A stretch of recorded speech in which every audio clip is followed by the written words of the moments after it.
The Cosmic Computer by H. Beam Piper. Chapter 7.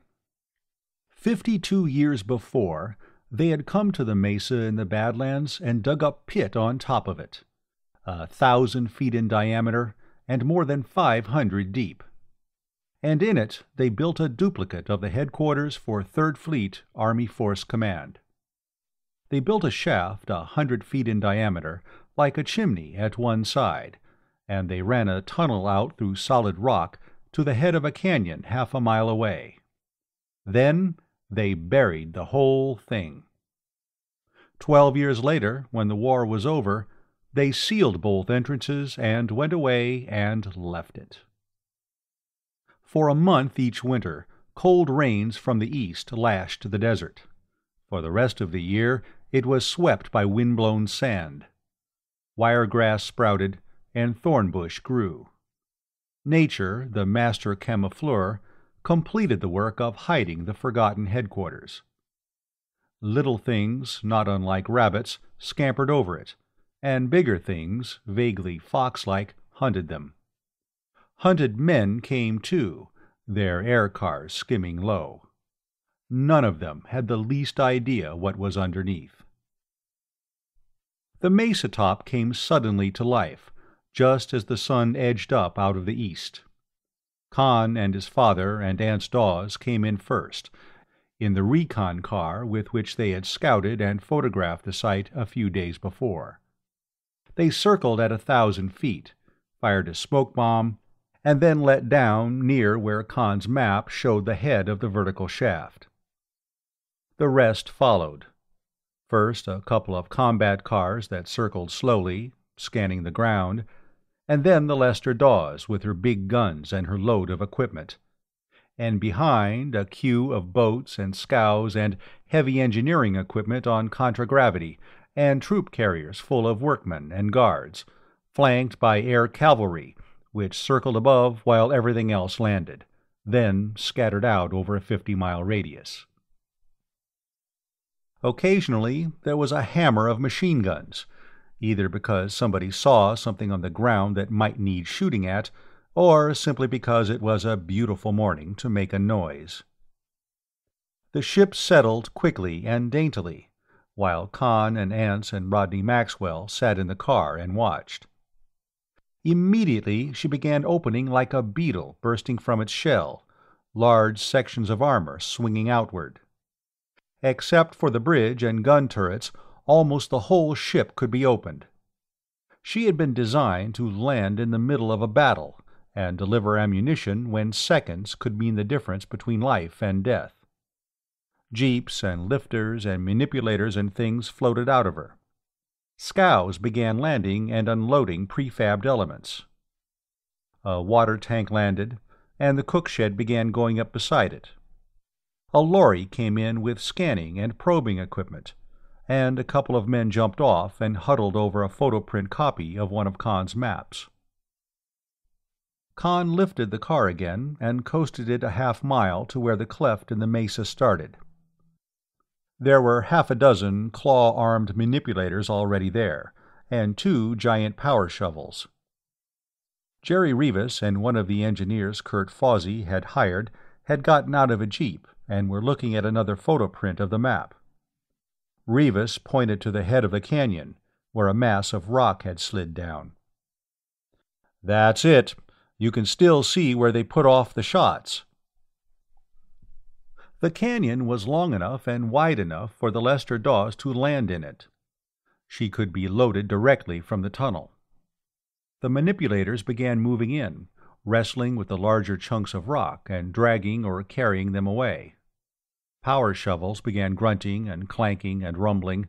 Dust rose in a thick column.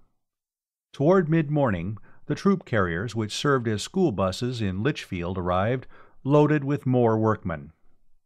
A lorry lettered Storsenda Herald Guardian came in, hovered over the canyon, and began transmitting audiovisuals. More newsfolk put in an appearance. The earth and rock at the top of the tunnel entrance fell away, revealing the vitrified stone lintel. Everybody cheered and dug harder. More air cars arrived, getting in each other's and everybody else's way. Raymond Fitch, Lester Dawes, Lorenzo Menardis, and Morgan Gatworth, Dolph Kelton playing hooky from school, Tom Brangwyn with a score of the Home Guard to reinforce the company police. Clem Zareff called in his air cavalry to help control the sightseers. Nobody was making trouble, they were just getting in the way. At 11, Rodney Maxwell went aboard the Lester Dawes to use the radio and telescreen equipment. By then, 2 time zones west in Storsenda, the claims office was opening. He filed preliminary claim to an underground installation with at least 2 entrances in uninhabited country, and claimed a 10-mile radius around it. By that time, the gang working on top had uncovered a vitrified slab over the 100-foot circle of the vertical shaft, and were cracking it with explosives. According to the scanners, it was full of loose rubble for 100 feet down. Below that, the micro-rays hit something impenetrable. Toward mid-afternoon, the tunnel in the canyon was cleared. It had been vitrified solid. The scanners reported that it was plugged for 10 feet. A contragravity tank let down in front of it, with a solenoid jackhammer mounted where the gun should have been, and began pounding, running a hole in for a blast shot. There were more explosives topside. When Khan took a jeep up to observe progress there, he found the vitrified rock blown completely off the vertical shaft, exposing the rubble that had been dumped into it. The gang on the mesa top had discovered something else, a grid of Aro copper bus bars buried 4 feet underground. 10-to-1, radio and telescreen signals would be transmitted to that from below, then probably picked up and rebroadcast from a relay station on one or another of the high buttes in the neighborhood. Time enough to look for that later. He returned to the canyon, where the lateral tunnel was now almost completely open. When it was clear, they sent a snooper in first. It was a robot, looking slightly like a short-tailed tadpole, 6 feet long by 3 feet at the thickest. It transmitted a view of the tunnel as it went slowly in. The air, it found, was breathable, and there were no harmful radiations or other dangers. According to the plans, there should be a big room at the other end, slightly curved, 100 feet wide by 100 on either side of the main tunnel entrance. The robot entered this, and in its headlight they could see reconnaissance cars and contragravity tanks with 90mm guns. It swerved slightly to the left, and then the screen stopped receiving. The telemeter's instruments went dead, and the robot's signal stopped. "Tom," Rodney Maxwell said, "you keep the crowd back. Clem, stay with the screens. I'll transmit to you. I'm going in to see what's wrong." He started to give Khan an argument when he wanted to accompany him. "No," Khan said, "I'm going along. What do you think I went to Terra to study robotics for?" His father snapped on the screen and pickup of the jeep that was standing nearby. "You getting it, Clem?" he asked. "Okay, Khan, let's go." Half a mile ahead, at the other end of the tunnel, they could see a flicker of light that grew brighter as they advanced. The snooper still had its light on and was moving about. Once they caught a momentary signal from it.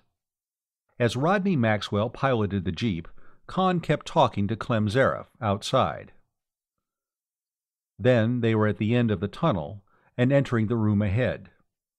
It was full of vehicles, like the one on the bottom level at 10th Army HQ.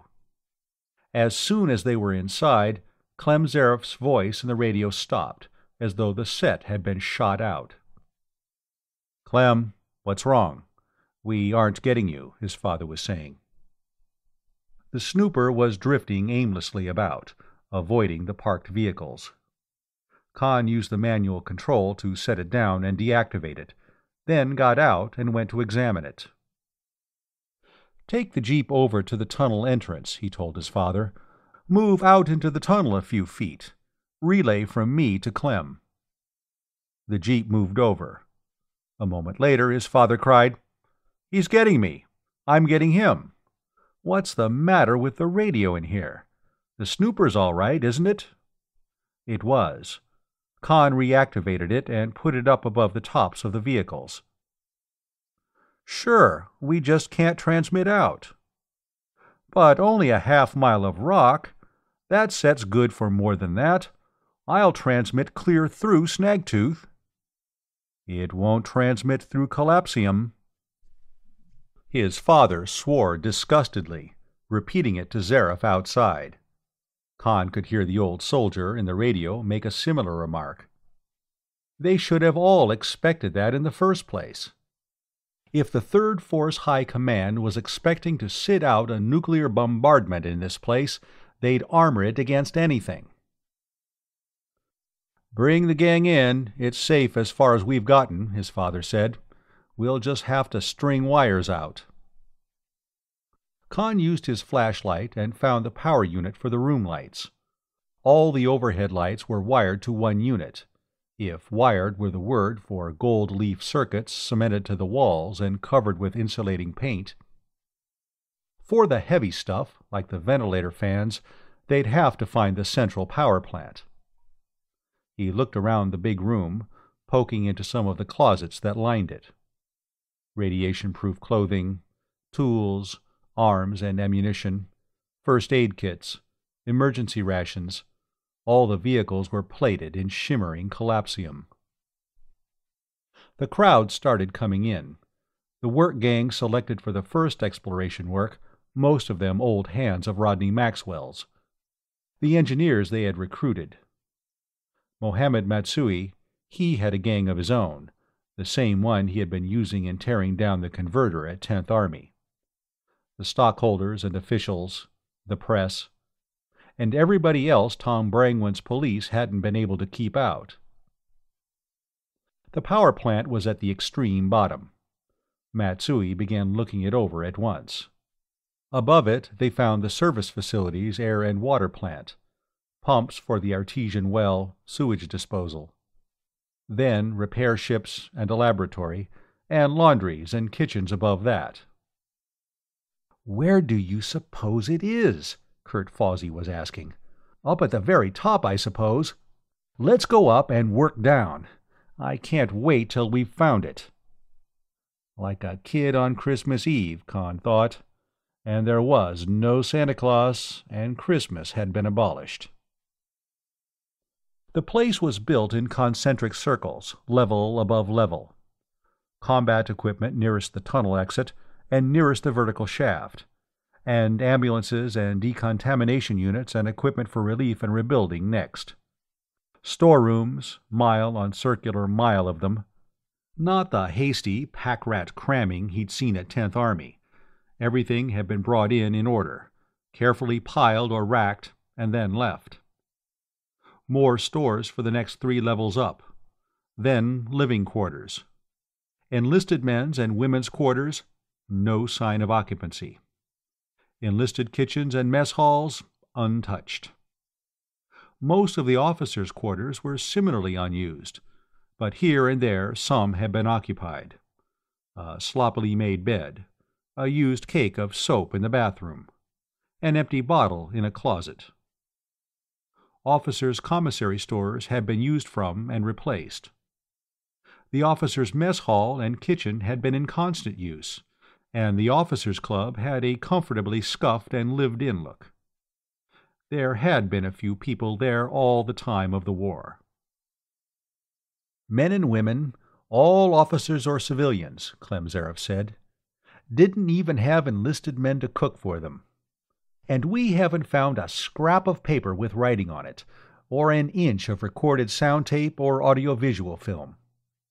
Remember those big wire baskets down at the mass energy converters? Before they left, they disintegrated every scrap of writing or recording. This is where Merlin is. They were the people who worked with it. And above, offices, general staff, war planning with an incredibly complex star map of the theater of war. Judge Advocate General, Inspector General, service of supply. They were full of computers, each one firing the hopes of people like Fawsey and Dolph Kelton and Judge Ledoux. But they were only special-purpose machines, the sort to be found in any big business office. The Storacenda Stock Exchange probably had bigger ones. Then they found big ones, rank on rank of cabinets, long consoles studded with lights and buttons, programming machines. "It's Merlin!" Fawsey almost screamed. "We found it!" One of the reporters who had been following them snatched his radio handphone from his belt and jabbered.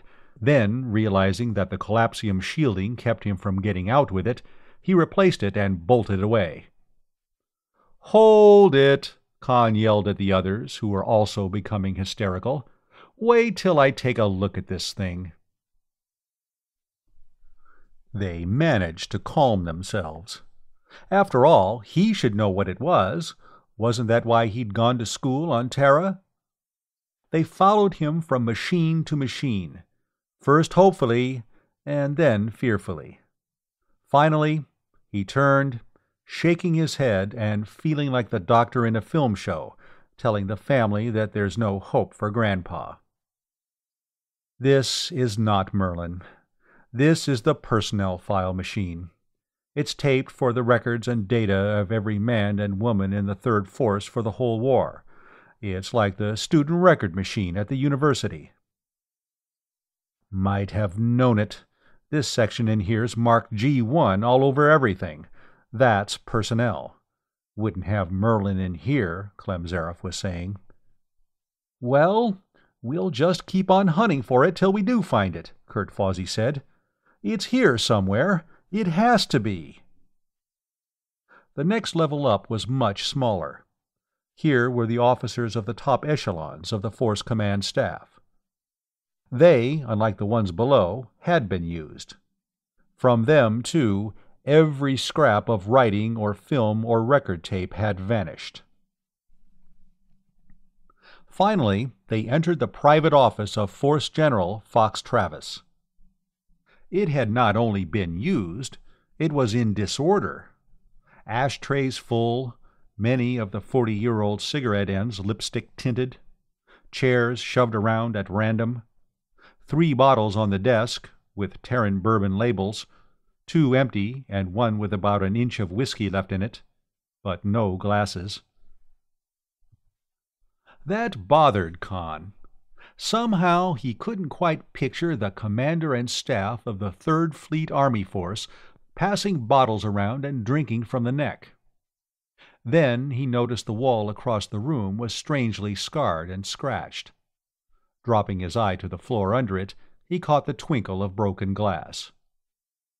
They had gathered here and talked for a long time. Then they had risen for a final toast, and when it was drunk, they had hurled their glasses against the wall and smashed them. Then they had gone out, leaving the broken glass and the empty bottles, knowing that they would never return. Chapter 8. Before they returned to the lower level into which the lateral tunnel entered, Matsui and his gang had the power plant going. The ventilator fans were humming softly, and whenever they pressed a starting button, the escalators began to move. They got the pumps going, and the oxygen generators, and the sewage disposal system. Until the communication center could be checked and the relay station found, they ran a cable out to the Lester Dawes, landed in the canyon, and used her screen and radio equipment. Before the claims office in Storacenda closed, Rodney Maxwell had transmitted in recorded views of the interior, and enough of a final description for a final claim. They also received teleprint copies of the Storacenda papers.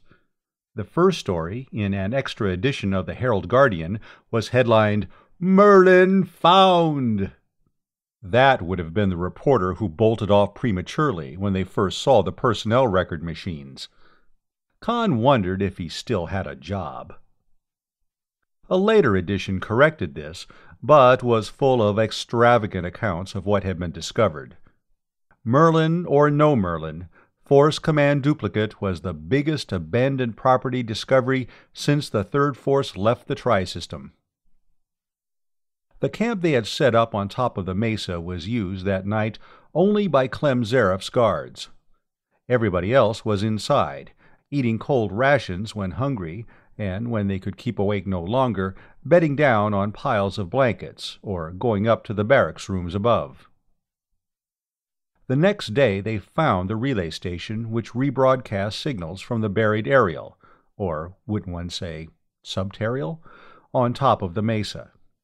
As Khan had expected, it was on top of a high butte 3.5 miles to the south. It had been so skillfully camouflaged that none of the outlaw bands who roamed the Badlands had found it. After that, Force Command Duplicate was in communication with the rest of Poitem. They moved into the staff headquarters at the top. Fox Travis's office, tidied up, became the headquarters for the company officials and chief supervisors. The workmen quartered themselves in the enlisted barracks, helping themselves liberally to anything they found. The crowds of sightseers kept swarming in, giving Tom Brangwen's police plenty to do. Tom himself turned the marshal's office in Litchfield over to his chief deputy. Clem Zareff insisted on more men for his guard force. A dozen gunboats, 80-foot craft mounting one 90mm gun, several smaller autocannon, and one missile launcher had been found. He took them over immediately, naming them for capital ships of the old System States Navy. It took some argument to dissuade him from repainting all of them black and green. He kept them all in the air, with a swarm of smaller airboats and combat cars circling the underground headquarters at a radius of 100 miles. These patrols reported a general exodus from the region. At least a dozen outlaw bands, all with fast contragravity, had been camped inside the zone. Some fled at once. The rest needed only a few warning shots to send them away. Other bands, looking like legitimate prospecting parties, began to filter into the Badlands. Zareff came to Rodney Maxwell, instead of Kurt Fawsey, the titular head of the company, which was significant, to find out what policy regarding them would be. "Well, we have no right to keep them out, as long as they stay outside our 10-mile radius," Khan's father said. "And as we're the only thing that even looks like law around here, I'd say we have an obligation to give them protection. Have your boats investigate them. If they're legitimate, tell them they can count on us for help if they need it." Khan protested privately. "There's a lot of stuff around here, in small caches," he said. "Equipment for guerrilla companies in event of invasion. When work slacks off here, we could pick that stuff up." "Khan, there's an old stock market maxim. A bear can make money sometimes, and a bull can make money sometimes, but in the long run, a hog always loses. Let the other people find some of this. It'll all help the plan. Fact is, I've been thinking of leaking some information, if I can do it without Fawsey and that gang finding out. Do you know a good supply depot or something like that, say over on a Care or on the West Coast, big enough to be important and to start a second prospectors' rush away from us?" "How about one of the hospitals?" "No, not a hospital. We might use them to talk Wade Lucas into joining us. A lot of medical stores would be good bait for him. I'm afraid he's going to make trouble if we don't do something about him." "Well, how about engineering and construction equipment? I know where there's a lot of that, down to the southwest." "That's farming country. That stuff will be useful down there. I'll do that." The next morning, Rodney Maxwell scorched the stratosphere to Storsenda in his recon car. The day after he got back, there was a big discovery of engineering equipment to the southwest, and, as he had anticipated, a second rush of prospectors. They had the vertical shaft clear now, and the Lester Dawes was shuttling back and forth between Force Command Duplicate and Storsenda. Other ships were coming in now, mostly privately owned freighting ships. They bought almost anything as fast as it came out. The stock market had been paralyzed for a couple of days after the discovery of Force Command. Nobody seemed to know what to sell and what to hold. Now it was going perfectly insane. 20 or 30 new companies were being formed. Unlike Litchfield Exploration and Salvage, they were all offering their stock to the public. A week after the opening of Force Command, the stock exchange reported the first 500,000 share day since the war. A week after that, there were 2 million share days in succession. Some of the L.E.&S stockholders who had come out on the first day began drifting back to Litchfield. Lester Dawes was the first to defect. There was nothing he could do at Force Command, and a great deal that needed his personal attention at the bank. Morgan Gatworth and Lorenzo Menardis and 1 or 2 others followed. Kurt Fawsey, however, refused to leave. Merlin was somewhere here at Force Command, he was sure of it, and he wasn't leaving till it was found. Neither were Franz Veltrin or Dolph Kelton or Judge Ledoux. Tom Brangwyn resigned as town marshal. Clem Zaref was too busy even to think of Merlin. He had almost as many men under his command, and twice as much contragravity as he had had when the System States Alliance Army had surrendered. Kahn flew to Litchfield and found that the Public Works project had come to a stop at noon of the day when Force Command was entered, and that nothing had been done on it since.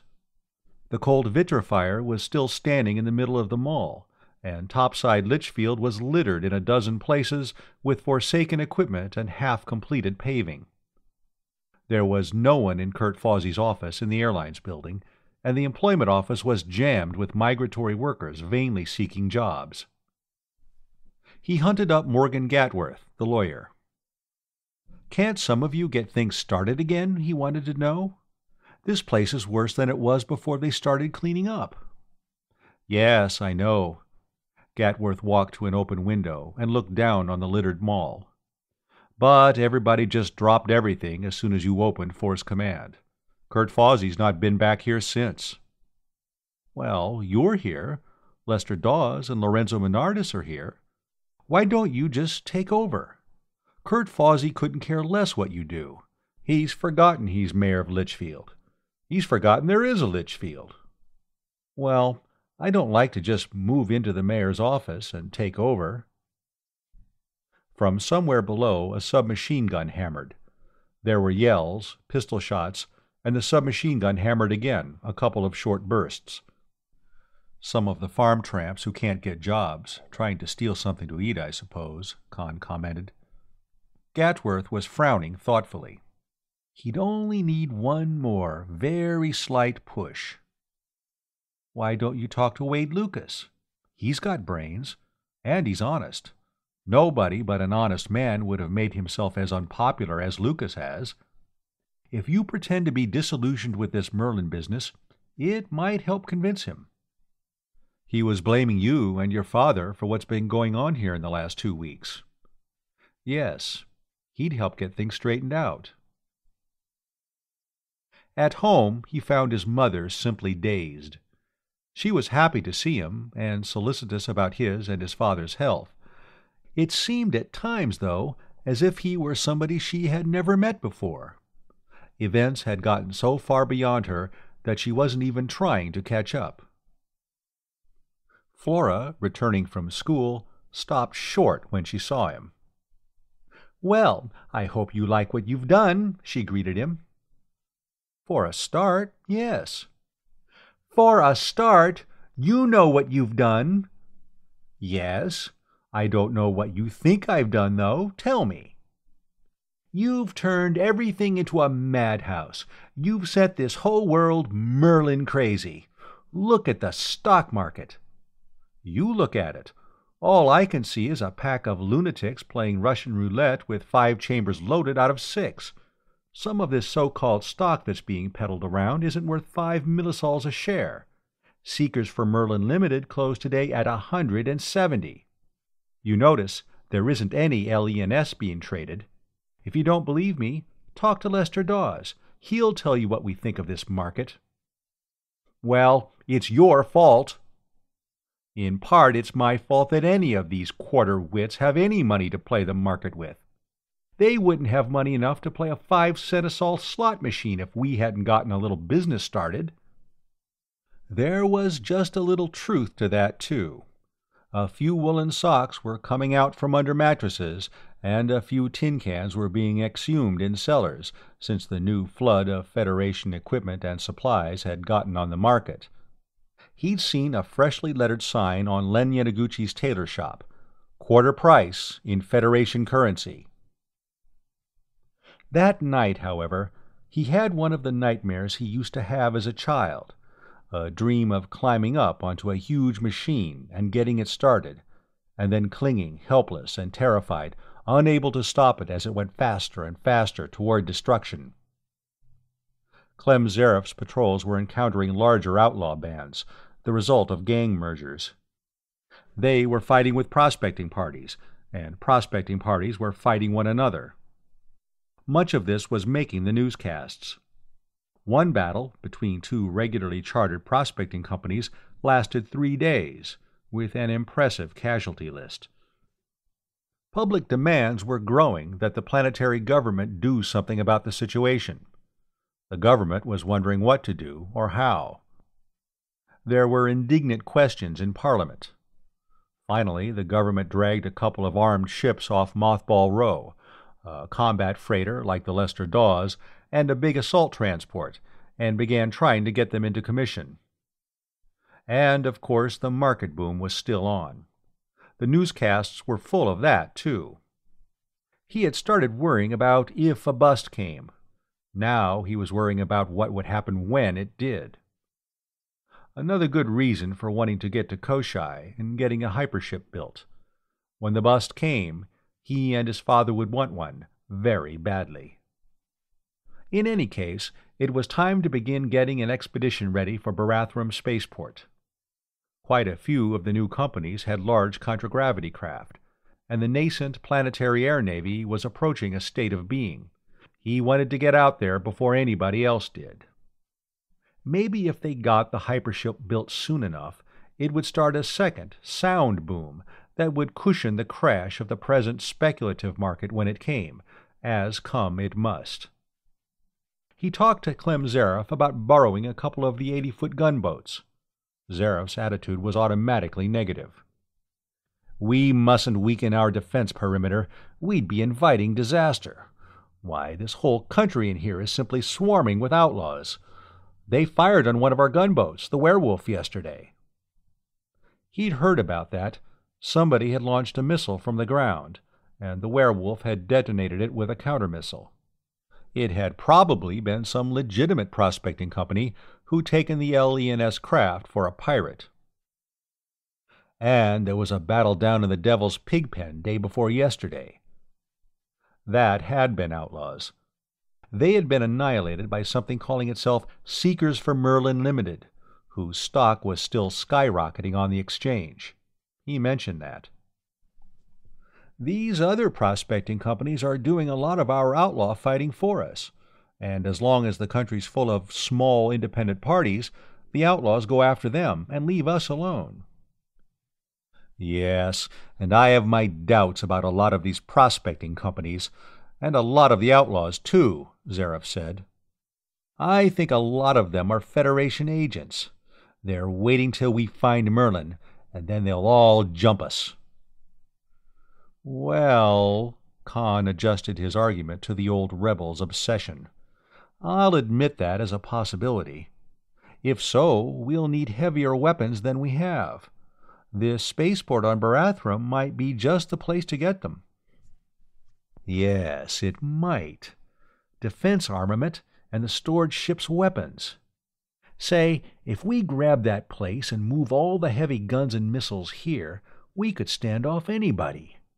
The thought of a fight with minions of the Terran Federation seemed to have shaved 10 years off his age in a twinkling.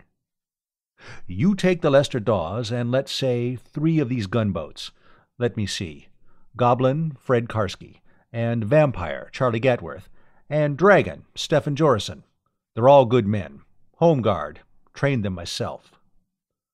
"Aren't you coming, Colonel?" "Oh, I'd like to, Con, but I can't. I don't want to be away from here. No telling what might happen. But you keep in constant screen contact. If you get into any trouble, I'll come with everything I can put in the air." End of Chapter 7 and 8. Chapter 9. Barathrum was a grim land, naked, black, and gray. Spines and crags of bare rock jutted up, lava flows like black glaciers twisting among them. It was split by faults and fissures, pimpled with ash cones. Except for the seabirds that nestled among the cliffs, and the few thin patches of green where seeds, wind-blown from the mainland, had taken root, it was as lifeless as when some ancient convulsion had thrust it up from the sea. Barathrum was a dead inferno, untenanted even by the damned. By comparison, the Badlands seemed lushly fertile. The 4 craft crossed above the line of white breakers that marked the division of sea and land. The gunboat Goblin in the lead, her sisters, Vampire and Dragon, to right and left and a little behind, and the Lester Dawes a few miles in the rear. Fred Karski was at the Goblin's controls. Con, beside him, was peering ahead into the teleview screen and shifting his eyes from it to the map and back again. Somebody behind him was saying that it would be a nice place to be air-wrecked. Somebody else was telling him not to joke about it. From the radio, his father was asking, "Can you see it yet?" "Not yet. We're on the right map and compass direction. We should before long." "We're picking up radiation," Fred Karski said. "Way above normal count. I hope the place isn't hot." "We're getting that too," Rodney Maxwell said. "Looks like power radiation. Something must be on there." After 40 years, that didn't seem likely. He leaned over to look at the Omni-Geiger, then whistled. If that was normal leakage from inactive power units, there must be enough of them to power 10 towns the size of Litchfield. "Something's operating there," he said, and then realized what that meant. Somebody had beaten them to the spaceport. That would be one of the new companies formed after the opening of Force Command. He was wishing now that he hadn't let himself be talked out of coming here first. Older and wiser heads, indeed. Fred Karski whistled shrilly into his radiophone. "Attention everybody! General alert! Prepare for combat! Prepare to take immediate evasive action! We must assume that the spaceport is occupied, and that the occupants are hostile. Captain Poole, will you please make ready aboard your ship? Reduce both speed and altitude, and ready your guns and missiles at once." "Well, now, wait a minute, young fellow," Poole began to argue. "You don't know." "No, I don't. And I want all of us alive after we find out, too," Karski replied. Rodney Maxwell's voice, in the background, said something indistinguishable. Poole said ungraciously, "Well, all right, if you think so." The Lester Dawes began dropping to the rear and going down toward the ground. Con returned to the teleview screen in time to see the truncated cone of the extinct volcano rise on the horizon, dwarfing everything around it. Fred Karski was talking to Colonel Zareff, back at Force Command, giving him the radiation count. "That's occupied," the old soldier replied. "Mass energy converter going. Now, Fred, don't start any shooting unless you have to, but don't get yourself blown to MC waiting on them to fire the first shot." The dark cone bulked higher and higher in the screen. It must be 7 miles around the crater, and a mile deep. When that thing blew out, 10 or 15,000 years ago, it must have been something to see. Preferably from a ship 1,000 miles off-planet. It was so huge that it was hard to realize that the humbled foothills around it were themselves respectably lofty mountains. When they were within 5 miles of it, something twinkled slightly near the summit. An instant later, the missile man, in his turret overhead, shouted, "Missile coming up! Counter missile off!" "Grab onto something, everybody," Karski yelled, bracing himself in his seat. Khan, on his feet, flung his arms around an upright stanchion and hung on. Fred's hand gave a twisting jerk on the steering handle. The goblin went corkscrewing upward. In the rear-view screen, Khan saw a pink fireball blossom far below. The sound and the shockwave never reached them. The goblin outran them. Dragon and vampire were spiraling away in opposite directions. The radio was loud with voices, and a few of the words were almost printable. A gong began clanging from the command post on top of the mesa on the mainland. "Be quiet, all of you!" Clem Zareth was bellowing. "And get back from there! Back 3 or 4 miles! Close enough so they won't dare use thermonuclears. Take cover behind one of those ridges where they can't detect you. Then we can start figuring out what the Gehenna to do next." That made sense. And get it settled who's in command of this Donnybrook while we're at it, Khan thought. He looked into the rear and side view screens, and taking cover immediately made even more sense. 2 more fireballs blossomed, one dangerously close to the dragon. Guns were firing from the mountain top too, big ones, and the shells were bursting close to them. He saw a shell land on, and another beside, one of the enemy gun positions, 115 millimeters from the Lester Dawes, he supposed. He continued to cling to the stanchion, and the goblin shot straight up, and he was expecting to see the sky blacken and the stars come out when the gunboat leveled and started circling down again. The mountainside, he saw, was sending up a lightning-crackling tower of smoke and dust that swelled into a mushroom top. Clem Zareth on the radio was demanding to know who'd launched that. "We did it, sir. Dragon," Stefan Jorison was replying. "We had to get rid of it. We took a hit. Gun turret smashed. Mill Tennant's dead, and Abe Samuels probably will be before I'm done talking. And if we get this crate down in one piece, it'll do for a miracle till a real one happens." "Well, be careful how you shoot those things off," his father implored from the Lester Dawes. "Get one inside the crater, and we won't have any spaceport." The Lester Dawes vanished behind a mountain range a few miles from the volcano. The dragon, still airborne but in obvious difficulties, was limping after her, and the vampire was covering the withdrawal, firing rapidly but with doubtful effect with her single 90mm and tossing out countermissiles. There was another fireball between her and the mountain.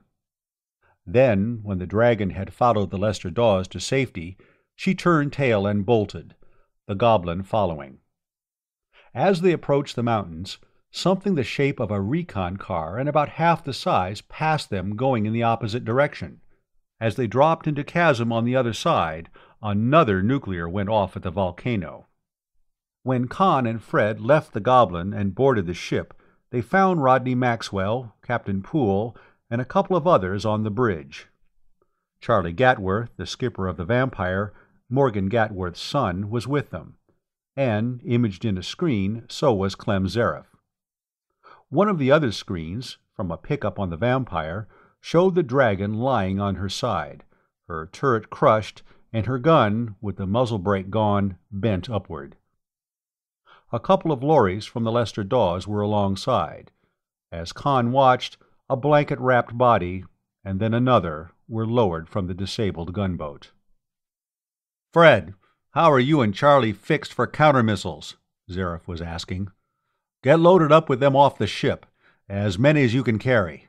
Charlie, you go up on top of the ridge above and take cover where you can watch the mountain. Transmit what you see back to the ship. Fred, you take a position about a quarter way around from where you are now. Don't let them send anything over, but don't start anything yourselves. I'm coming out with everything I can gather up here. I'll be along myself in a couple of hours, and the rest will be stringing in after me. In the meantime, Rodney, you're in command." Well, that settled that. There was one other point, though. "Colonel," Khan said, "I assume that this spaceport is occupied by one of those new prospecting companies. We have no right to take it away from them, have we?" "They fired on us without warning," Karski said. "They killed Milt, and it's 10-1 Abe won't live either. We owe them something for that." "We do, and we'll pay off. Khan, you assume wrong. This gang's been at the spaceport long enough to get the detection system working and put the defense batteries on ready. They didn't do that since this morning, and up to last evening they neglected to file claim. I'll assume they're on the wrong side of the law. They're outlaws, Khan. All the raids along the East Coast, everybody's blamed them on the Badlands gangs. I'll admit they're responsible for some of it, but I'll bet this gang at the spaceport is doing most of it." That was reasonable. Barathrum was closer to the scene of the worst outlaw depredations than the Badlands, not more than an hour at Mach 2. And nobody ever thought of Barathrum as an outlaw hangout. People rarely thought of Barathrum at all. He liked the idea. The only thing against it was that he wanted so badly to believe it.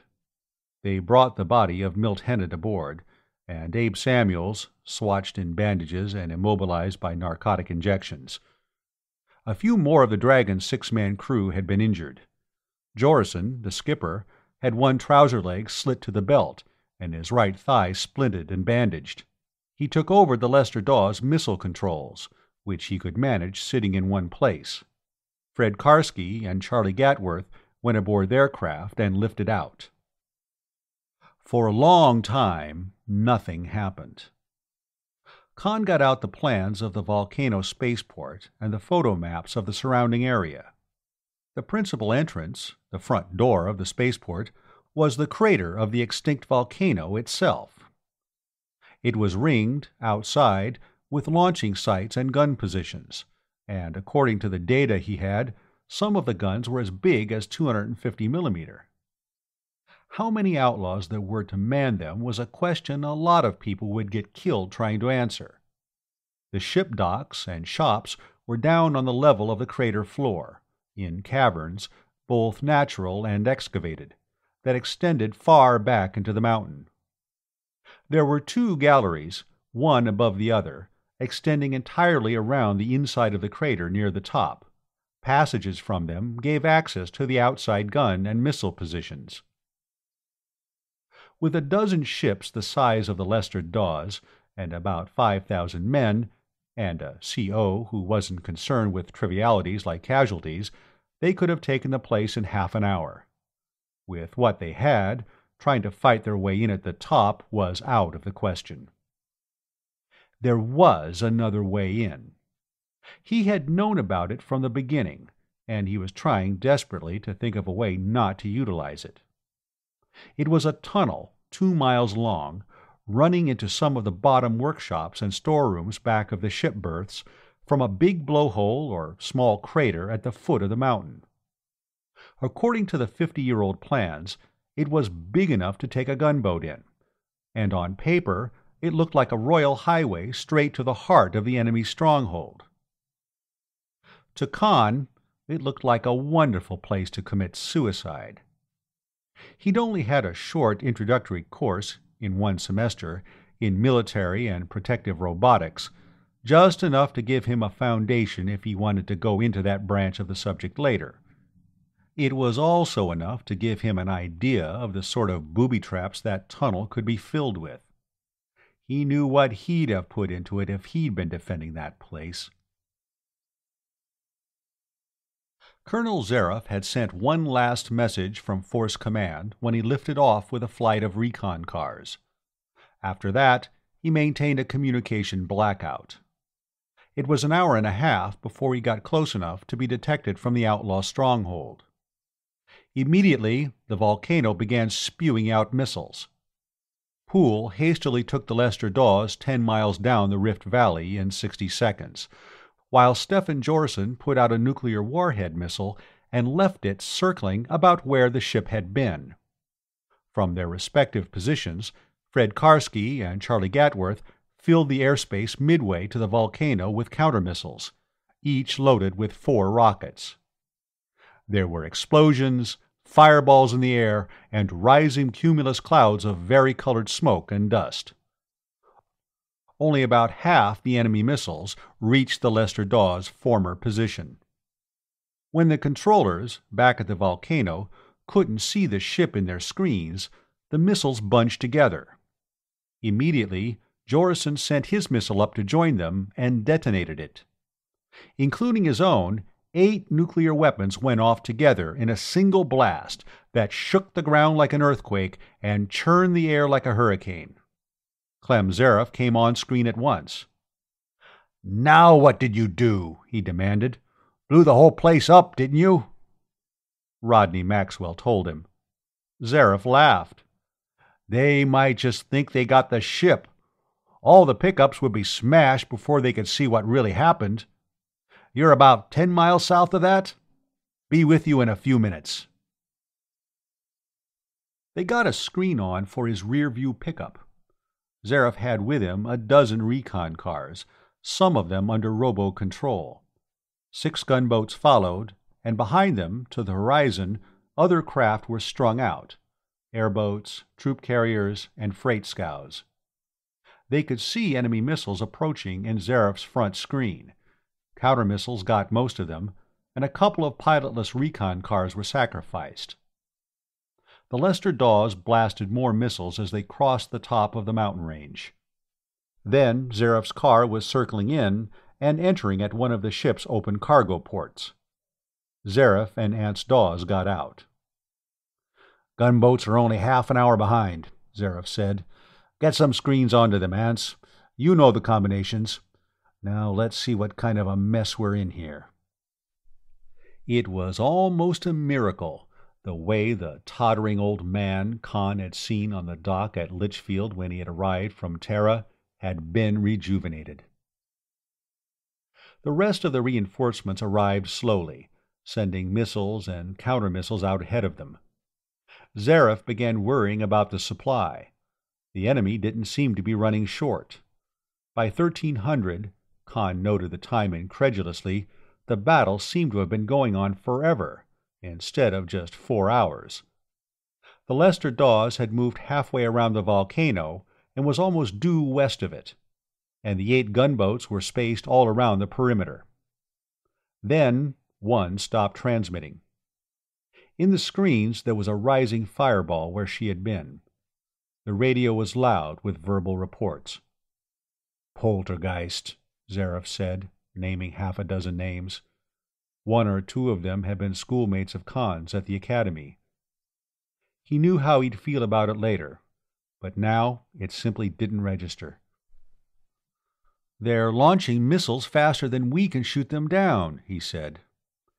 "That's usually the beginning of the end," Zareth said. "I saw it happen too often during the war. We've got to get inside that place. It's a lot of harmless fun to send contragravity robots out to smash each other, but it doesn't win battles. Battles are won by men, standing with their feet on the ground, using personal weapons." "We'll have to win this one pretty soon," Rodney Maxwell said. "The amount of nuclear energy we've been releasing will be detectable anywhere on the planet by now. The government has a ship like the Lester Dawes in commission. If this keeps on, she'll be coming out for a look."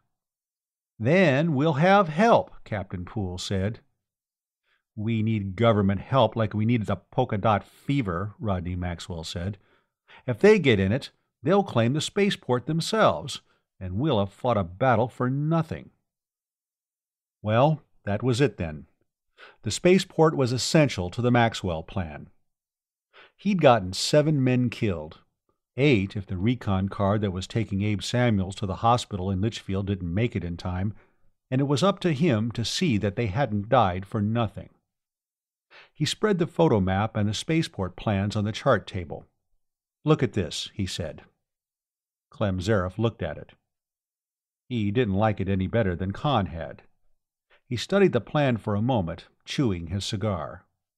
"You know, it's possible they don't know that thing exists," he said without too much conviction. "You'll be betting the lives of at least 20 men. Fewer than that couldn't accomplish anything. "I'll be putting mine on the table along with them," Khan said. "I'll lead them in." He was wishing he hadn't had to say that. He did, though. It was the only thing he could say. "You better pick the men to go with me, Colonel," he continued. "You know them better than I do. We'll need working equipment, too. I have no idea what we may have to take out of the way inside." "I won't call for volunteers," Zaref said. "I'll pick home guards. They did their volunteering when they joined."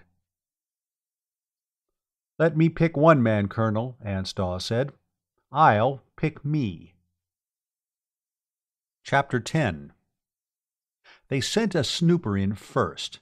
It picked up faint radiation leakage from inactive power units of overhead lights, and nothing else. The tunnel stretched ahead of it, empty, and dark beyond its infrared vision. After it had gone a mile without triggering anything, the jeep followed. Ansdaw's piloting, and Khan at the snooper controls watching what it transmitted back. The two lorries followed, loaded with men and equipment, and another jeep brought up the rear. They had cut screen and radio communication with the outside. They weren't even using inter-vehicle communication. At length, the snooper emerged into a big cavern, swinging slowly to scan it. The walls and ceiling were rough and irregular. It was natural instead of excavated. Only the floor had been leveled smooth. There were a lot of things in it, machinery and vehicles, all battered and in poor condition, dusty and cobwebbed, the spaceport junk heap. A passage, still large enough for one of the gunboats, led deeper into the mountain toward the crater. They sent the snooper in, and after a while followed. They came to other rectangular, excavated caverns. On the plans they were marked as storerooms. Cases and crates, indeterminate shrouded objects, some had never been disturbed, but here and there they found evidence of recent investigation. Beyond was another passage, almost as wide as the mall in Litchfield. Even the Lester Dawes could have negotiated it.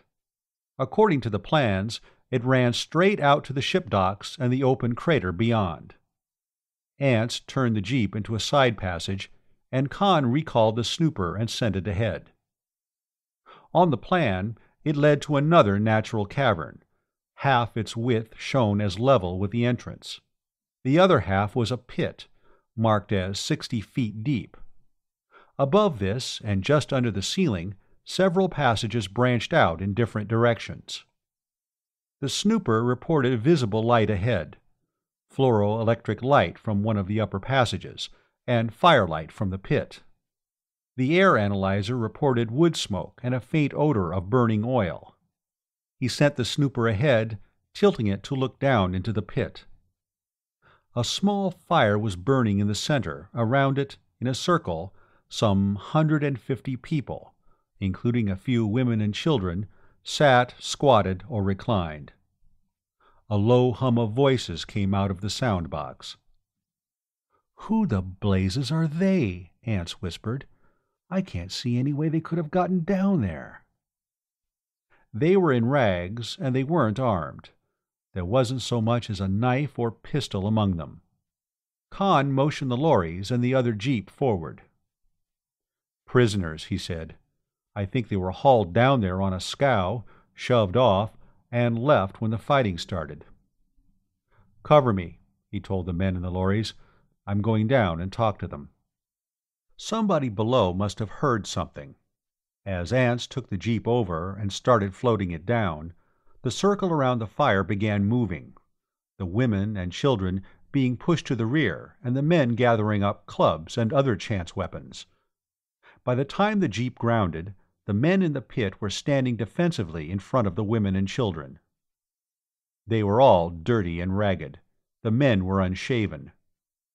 There was a tall man with a grizzled beard, in greasy coveralls, another man with a black beard and an old Space Navy uniform, his head bandaged with a dirty and blood-caked rag, another in the same uniform, wearing a cap on which the Terran Federation insignia had been replaced with the emblem of transcontinental and overseas ship lines, and the words Chief Engineer. And beside the tall man with the gray beard was a girl in baggy trousers and a torn smock. Like the others, she was dirty, but in spite of the rags and filth, Khan saw that she was beautiful. Black hair, dark eyes, and impudently tilted nose. They all looked at him in hostility that gradually changed to perplexity and then hope. "Who are you?" the tall man with the gray beard asked. "You're none of this gang here." "Litchfield Exploration and Salvage. I'm Con Maxwell." That meant nothing. None of them had been near a newspaper lately. "What's going on topside?" the man with the bandaged head and the 4 stripes on his sleeve asked. "There was firing, artillery and nuclears, and they herded us down here. Have you cleaned the bloody murderers out?" "We're working on it," Khan said. "I take it they aren't friends of yours." Foolish question of the year. They all made that evident. "They took my ship. They murdered my first officer and half my crew and passengers."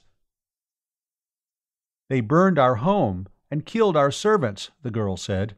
"They kidnapped my father and me." "They've been keeping us here as slaves." "It's the Blackie Paralis gang," the tall man with the gray beard said. "They've been making us work for them, converting a blasted tub of a contragravity ship into a spacecraft." "I beg your pardon, Captain Nichols. She was a fine ship for her intended purpose." "You're Captain Nichols?" Aunt Dawes exclaimed. "Of the Harriet Barn?" "That's right. The Harriet Barn's here. They've been making us work on her, to convert her to an interplanetary craft, of all idiotic things." "My name's Yves Jacquemont," the man with the gray beard said. "I'm a retired hyperspace maintenance engineer. I had a little business at Waterville, buying, selling, and rebuilding agricultural machinery. This gang found out about me. They raided and burned our village, and carried me and my daughter, Sylvie, away. We've been working for them for the last 4 months, tearing Captain Nichols' ship down and armoring her with collapsium." "How many pirates are there here?" That started an argument. Nobody was quite sure. 250 seemed to be the highest estimate, which Khan decided to play safe by accepting. "You get us out of here," Yves Jacquemont was saying. "All we want is a chance at them." "How about arms? You can't do much with clubs and fists." "Don't worry about that. We know where to get arms. The treasure house, where they store their loot. There's plenty of arms and ammunition, and anything else you can think of. They've used us to help stow the stuff. We know where it is." "Ants, you remember those scows we saw in the big room before we came to the broad passage? Take 4 men in the jeep, have them lift 2 of them and bring them here. Then you go to the end of the tunnel and call the Lester Dawes. Tell them what's happened. Tell them they can get gunboats all the way in, and wait to guide them when they arrive." When Ants turned and climbed into the jeep, he asked Yves Jacquemont, "Why does this Paralis want an interplanetary ship?" "He's crazy," Jacquemont swore. "Paranoid megalomaniac. He talks of organizing all the pirates and outlaws on the planet into one band and making himself king. He's heard that there are Space Navy superweapons on Koshai. I suppose there are, at that, and he wants to get a lot of planet busters and hellburners and annihilators." He lowered his voice. "Captain Nichols and I were going to fix up something that'd blow the Harriet Barn up as soon as he got her out of the atmosphere." He talked for a while to Jacquemont and his daughter Sylvie, and to Nichols and the chief engineer, whose name was Vibart. There was evidently nothing else at the spaceport of which a spaceship could be built, but there were foundries and rolling mills and a collapsed matter producer. The Harriet Barn was gutted, half torn down, and half armored with new collapsium-plated sheet steel. It might be possible to continue the work on her and take her into space. Then the 2 scows floated over the top of the pit and began letting down. They got the prisoners into them, the combat-effective men in one and the women and children in the other. At the top, he took over the remaining jeep, getting Jackmont, his daughter, and the 2 contragravity ship officers in with him. "Up to the top," Jackmont said. "Take the middle passage, and turn right at the next intersection." As they approached the section where the pirates stored their loot, the sound of guns and explosions grew louder, and they began picking up radio and screen signals, all of which were scrambled and incomprehensible. The pirates, in different positions, talking among themselves. With all that, it ought to be safe to use their own communication equipment. Nobody would notice it. The treasure room looked like a giant pack-rat's nest. Cases and crates of merchandise, bales, boxes, barrels, machinery, household and industrial robots. The prisoners piled out of the 2 scows and began rummaging. Somebody found a case of cigarettes and smashed it open. In a moment, cartons were being tossed around and opened, and everybody was smoking. The pirates evidently hadn't issued any tobacco rations to their prisoners. And they found arms and ammunition, began ripping open cases, handing out rifles, pistols, submachine guns. The prisoners grabbed them even more hungrily than the cigarettes. Sylvie Jackmont took charge of the ammunition. She had 3 men opening boxes for her, while she passed out boxes of cartridges and made sure that everybody had ammunition to fit their weapons. A ragged man, who might have been a farm tramp or rich planter before his capture, had gotten a bale of cloth open and was tossing rags around, while the chief engineer inspected weapons and showed people how to clean out the cosmoline and fill their spare magazines. Khan collected a few of his own party. "Let's look these robots over," he said. "Find about half a dozen we can load with blasting explosive and send ahead of us on contragravity." They found several: an electric light servicer, a couple of wall and window washers, a serving robot that looked as if it had come from a restaurant, and an all-purpose robo-janitor. In the passage outside, they began loading the lorries with bricks of ionite and packages of cataclysmite, packing all the scrap iron and other junk around the explosives that they could. As soon as they had weapons, the prisoners came swarming out, making more noise than was necessary, and a good deal more than was safe. Sylvie Jackmont, with a submachine gun slung from one shoulder and a canvas bag of spare magazines from the other, came over to see what he was doing. "Well, look what you're doing to him," she mock-reproached. "That's a dirty trick to play on a little robot." He grinned at her. "You and my mother would get along. She always treats robots like people." "Well, they are, sort of. They aren't alive. At least I don't think they are. But they do what you tell them, and they learn tricks, and they have personalities." That was true. He didn't think robots were alive either, though biophysics professors tended to become glibly evasive when pinned down to defining life. Robots could learn, if you use the term loosely enough, and any robot with more than 500 hours service picked up a definite and often exasperating personality. "I've been working with them, and tearing them down and fixing them ever since I was in pigtails," she added. The half-dozen natural leaders among the prisoners, Jackmont and his daughter, the 2 Harriet Barn officers, and a couple of others, bent over the photo-printed plans Khan had, located their position, and told him as much as they could about what lay ahead. Sylvie Jackmont could handle robots. She would ride in the front seat of the jeep while he piloted. Vibart, the chief engineer, and Eves Jackmont would ride behind. Nichols would ride in the scow with the fighting men. One lorry of his own party would follow the jeep.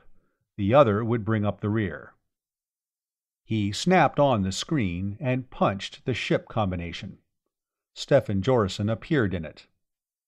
"Hi, Khan. You all right?" He raised his voice. "Khan's on screen." His father appeared at Jorison's shoulder, and, a moment later, Clem Zareth. "Well, we're in all right," he said. "We just picked up an army, too." He swung the jeep to get the crowd in the pickup, explaining who they were. "Did you hear from Ance?" "Yes, he just screened in," Rodney Maxwell said. "He said a gunboat can get in." "That's right. Clear into the crater." "Well, we're going to put 3 of them inside," Zaref told him. "Werewolf, Zombie, and Diro. And a troop carrier with 50 men, flamethrowers, portable machine guns, bomb launchers. Regular special weapons section. What can you do where you are?" "Here? Nothing. We're going to work around to the other side of the crater, and then find a vertical shaft and go up topside and make as much disturbance as we can." "That's it," Zaref approved. "Pull them off balance. As soon as we get in, we'll go straight to the top. Look for us in about an hour. It's going to take time getting to the tunnel mouth without being spotted from above." He lifted the jeep and started off. The lorry and the scows and the other lorry followed. The snooper and the bomb robots went ahead like a pack of hunting dogs. They went through great chambers, dark and silent and bulking with dusty machines. Jackmont explained that the prisoners had never gotten into this section. The Harriet barn was a mile or so to their right. Khan turned left, when the noise of firing from outside became plainer. A foundry, a machine shop which seemed to have been abandoned in the middle of a rush job that hadn't really been necessary. They came to a place even the snooper couldn't enter, choked to the ceiling with dead vegetation, hydroponic seed plants that had been left untended to grow wild and die. They emerged into outside light in vast caves a mile high and open onto the crater, and looked across the floor that had been leveled and vitrified to the other side, 3.5 miles away. He didn't know whether to be more awed by the original eruption that had formed the crater or by the engineering feat of carving these docks and ship berths, big enough for the hugest hyperspaceship into it. At first, he had been afraid of getting into position too soon before the task force from outside could profit by the diversion. Then he began to worry about the time it was taking to get halfway around the crater. He could hear artillery thundering continuously above. Except at the very beginning of the battle, there had been little gunfire. He wondered if both sides were running out of lift-and-drive missiles, or if the fighting had gotten too close for anybody to risk using nuclear weapons. He was also worrying about the women and children among the released prisoners. "Why did the pirates bother with them?" he asked Sylvie. "They used the women and some of the old men to do housekeeping chores for them," she said. "Mostly, though, they were hostages. If the men didn't work, Paralis threatened to punish the women and children. I wasn't doing any housework. I'm too good a mechanic. I was helping on the ship." "Well, what'll I do with them when the fighting starts? I can't take them into battle." "You'll have to. It'll be the safest place for them. You can't leave them anywhere and risk having them recaptured. That means we'll have to detach some men to cover them, and that'll cut our striking force down." He whistled at the sound pickup of his screen and told his father about it. "What do I do with these people, anyhow?" "You're the officer in command, Khan," his father told him. "Your decision. How soon can you attack? We're almost through to the crater." "There's a vertical shaft right above us, and a lot of noise at the top. We'll send up a couple of bomb robots to clear things at the shaft head, and follow with everything we have." "Non-combatants and all?" He nodded. "Only thing we can do." An old quotation occurred to him. "If you want to make an omelet, you have to break eggs." He wondered who'd said that in the first place. One of the old pre-atomic conquerors. Maybe Hitler. No, Hitler would have said, "If you want to make sauerkraut, you have to chop cabbage." Maybe it was Caesar. "We'd better send Gumshoe Gus up first," Sylvie suggested. "You handle him. Take a quick look around, and then pull him back. We'll need him later." It was the first time he'd ever caught himself calling a robot him instead of it. He thought for a second and added, "Give your father and Mr. Vibart the controls for the 2 window washers. You handle the snooper." He gave more instructions. Eves Jackmott to turn his bomb robot right, Vibart to turn his left, the 2 lorries to follow the jeep up the shaft, the scows to follow. Then he leaned back and looked at the screens that had been rigged under the top of the jeep. A circle of light appeared in one, growing larger and brighter as the snooper approached the top of the shaft. 2 more came on as the bomb robots followed. "All right, follow me," he said into the inter-vehicle radio, and started the jeep slowly up the shaft. The snooper popped out of the shaft onto a gallery that had been cut into the solid rock, 50 feet high and 150 across, with a low parapet on the outside and the mile-deep crater beyond. There were a few grounded air cars and lorries in sight, and a medium airboat rested 100 or so feet on the right of the shaft opening. 15 or 20 men were clustered around it, with a lifter loaded with ammunition. They looked like any crowd of farm tramps. Suddenly, one of them saw the snooper, gave a yell, and fired at it with a rifle. Sylvie pulled it back into the shaft. Her father and the chief engineer sent the 2 bomb robots up onto the gallery. The right-hand robot sped at the airboat. The last thing Khan saw in its screen was a face, bearded and villainous and contorted with fright, looking out the pilot's window of the airboat. Then it went dead, and there was a roar from above. On the other side, several men were firing straight at the pickup of the other robot. It went dead too, and there was a second explosion. In the communication screen, somebody was yelling, "Give them another one for Milt Hennett!" And his father was urging him to get in fast, before they recovered. In peace or war, screen communication was a wonderful thing. The only trouble was that it let in too many kibitzers. The gallery, when the jeep emerged onto it, was empty except for casualties, a few still alive. The side of the airboat was caved in. The lifter load of ammunition had gone up with the bomb. He moved the jeep to the right of the shaft and waited for the vehicles behind him, suffering a brief indecision.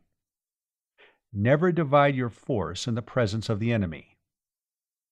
There had been generals who had done that and gotten away with it, but they'd had names like Fox Travis and Robert E. Lee and Napoleon.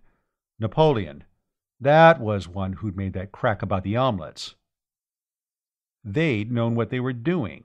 He was playing this battle by ear. There was a lot of shouting ahead to the right.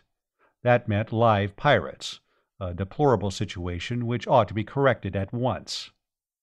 The communication screen was noisy now. His father had gotten to the top gallery with the 3 gun cutters, and was meeting resistance. He formed his column, his jeep and one of the lorries in front, the scows next, and the second lorry behind, and started around the gallery counterclockwise, the snooper and the 3 remaining bomb robots ahead. They began running into resistance almost at once. Bullets spattered on the armored glass in front of him, spalling it and blotching it with metal, until he found that he could steer better by the showback of his view pickup. He used that until the pickup was shot out. Then his father began wanting to know, from the communication screen, what was going on and where he was. A bomb or something went off directly under the jeep, bouncing it almost to the ceiling. He found that it was impossible to lift it again after it settled to the floor of the gallery, and they all piled out to fight on foot. Sommers and his gang from the number 1 lorry were also afoot. Their vehicle had been disabled. He saw them lifting wounded into one of the scows. They blew up the light service robot to clear a nest of pirates who had taken cover ahead of them. They sent the robo-janitor up a side passage and exploded it in a missile launching position on the outside of the mountain. That produced a tremendous explosion. They began running out of cartridges and had to stop and glean more from enemy casualties. They expended their last bomb robot, the restaurant server, to break up another pirate resistance point.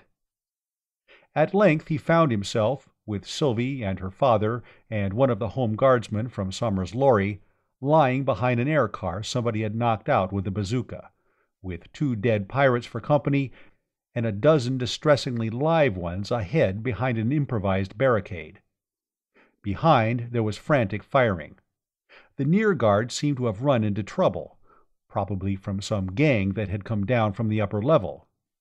He wondered what his father was doing with the gunboats, since abandoning the jeep he had lost his only means of contact.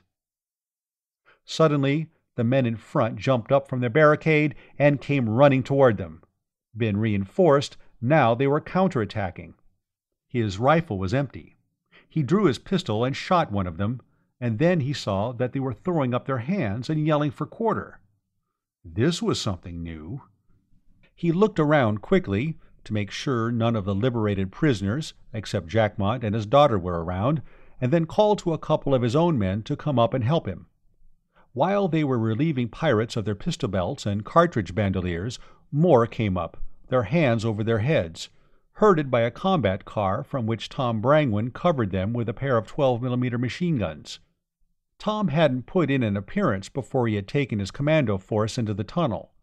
He hadn't even known the chief of company police was on Barathrum. "Well, nice seeing you," he greeted. "How did you get in?" "Over the top," Brangwyn told him. "Everything's caved in on the other side. We have a quarter of the top gallery and half of this one. Your father's cleaning up above. Clem's got some men working along the outside." Sylvie was tugging at his arm. "Hey, look! Look at that!" she was clamoring. "Who's she belong to?" He looked. The Lester Dawes was coming over the edge of the crater. "She's ours," he said. "It's all over but the mopping up, and counting the egg breakage." End of Chapter 10. Chapter 11. The shooting died down to occasional rattles of small arms, usually followed by yells for quarter. An explosion thundered from across the crater. The Lester Dawes fired her big guns a few times. A machine gun stuttered. A pistol banged far away. It took 2 hours before all the pirates had been hunted out of hiding and captured, or killed if found by their former captives, who were accepting no surrender whatever. Blackie Paralis had been one of the latter. He had been found, his clothes in rags and covered with dirt and grease, hiding under a machine in one of the shops back of the dock, in which the Harriet barn was being rebuilt. He tried to claim that he was one of the pirates' prisoners who had eluded the roundup at the beginning of the battle and had been hiding there since. As soon as the real prisoner saw and recognized him, they had fallen upon him and clubbed, kicked, and stamped him out of any resemblance to humanity. At that, what he got was probably only a fraction of what he deserved. The egg breakage had been heavy, and not at all confined to the bad eggs. A third gunboat, the Banshee, had been destroyed with all hands during the final attack from the outside.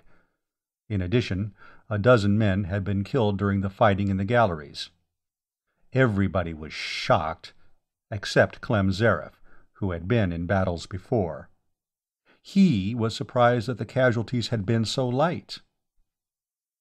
At first glance, the spaceport looked like a handsome prize of victory. The docks and workshops were all in good condition. At worst, they only needed cleaning up. There was a collapsium plant with its own mass energy converter. There were foundries and machine shops and forging shops and a rolling mill, almost completely robotic. At first, Khan thought it might be possible to build a hyperdrive ship here, without having to go to Koshai at all. Closer examination disabused him of this hope. There was nothing of which the framework of a ship could be built, and no way of producing heavy structural steel. The rolling mill was good enough to turn out 1/8-inch sheet material, which, when plated with a few micromicrons of collapsium, would be as good as 100 feet of lead against space radiations, but that was the ship's skin. A ship needed a skeleton, too. The only thing to do was go on with the Harriet barn. It was sunset before he finished his tour of inspection and let his jeep down in a vehicle hall off the lower gallery outside what had originally been the Spaceport Officers Club. It was crowded, and a victory celebration seemed to be getting underway. He saw his father, with Yves Jacquemart, Sylvie, Tom Brangwyn, and Captain Nichols. Nichols had gotten clean clothes from the pirates' store of loot, and had bathed and shaved. So had Jacquemart, though he had contented himself with trimming his beard. It took him a second or so to recognize the young lady in feminine garb as his erstwhile battle comrade, Sylvie. "Well, our pay goes on from the day we were captured," Nichols was saying. "My instructions are to resume command of the ship. Tomorrow they're sending a party out to go over her." Khan stopped short. "What's this about the ship?" "Captain Nichols was in screen contact with his company's office in Storsenda," Rodney Maxwell said. "They're continuing him in command of her." But we took that ship. We lost 3 gunboats and about 25 men." "She still belongs to Transcontinent and Overseas," his father said, "and that's been the law on stolen property as long as there's been any law." Of course he should have known that. Did know it, just didn't think it. "We broke an awful lot of eggs for no omelet, fought a battle for nothing." "Well, of course I'm prejudiced," Sylvie said, "but I don't think getting us out of the hands of that bloodthirsty maniac and his cutthroats was nothing." "Wiping out the Paralis gang wasn't nothing, Khan," Tom Brangwyn said.